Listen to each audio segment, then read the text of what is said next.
आयशा का दिमाग चकरा रहा था। आखिर यह सब क्या हो रहा है? कौन है वह जो उसे तंग कर रहा है और क्या चाहता है? इसी बीच आयशा की शादी की तैयारियां शुरू हो चुकी थीं।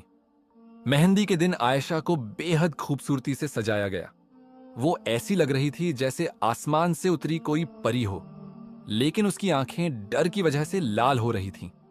जो भी उसकी तारीफ करता, वह उसे ऐसे घूरती जैसे उसे निगल जाएगी।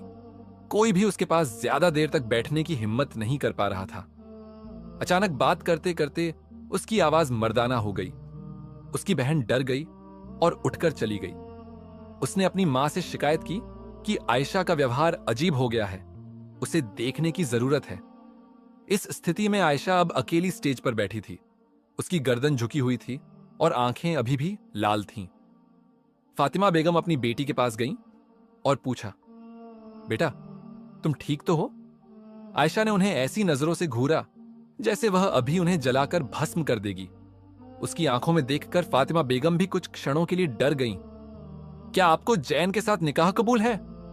मौलवी साहब का सवाल था। आयशा ने पास पड़ी मेज को जोर से उठाकर जमीन पर फेंक दिया।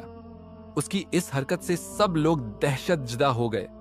मेज को उठाने की शक्ति आयशा जैसी नाजुक लड़की में कहां से आ गई? अचानक आयशा के गले से एक भयानक पुरुष आवाज निकली, मैं इस लड़की का निकाह किसी के साथ नहीं होने दूंगा। इसके साथ ही वह जमीन पर बेहोश होकर गिर पड़ी। आयशा की यह हालत देखकर सब समझ गए कि मामला क्या है। यह कोई साधारण बीमारी नहीं थी, बल्कि जिन का साया था। अब इस समस्या को किसी आमिल, आध्यात्मिक हीलर की मदद के बिना हल नहीं किया जा सकता था। जितनी जल्दी हो सके उन्हें आयशा को किसी अच्छे आमिल के पास ले जाना था। फातिमा बेगम अपनी बेटी की इस हालत को देखकर फूट फूट कर रोने लगी। वह समझ रही थी कि उसके साथ क्या हो रहा है, लेकिन इस समस्या का समाधान कैसे होगा, यह सोचकर वह पागल हो रही थी। उन्होंने एक दो आमिलों से संपर्क करने की कोशिश की ताकि जितनी जल्दी हो सके आयशा का इलाज कराया जा सके, लेकिन उनकी बदकिस्मती से वह आमिल जाली निकले।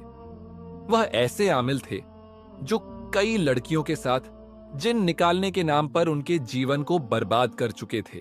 फातिमा बेगम की एक सहेली ने उन्हें एक आमिल के बारे में बताया, जिसे वह पहुंचा हुआ आमिल बता रही थी।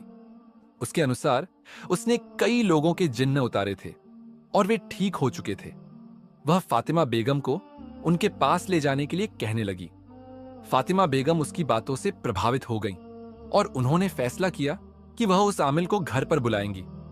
अगले ही दिन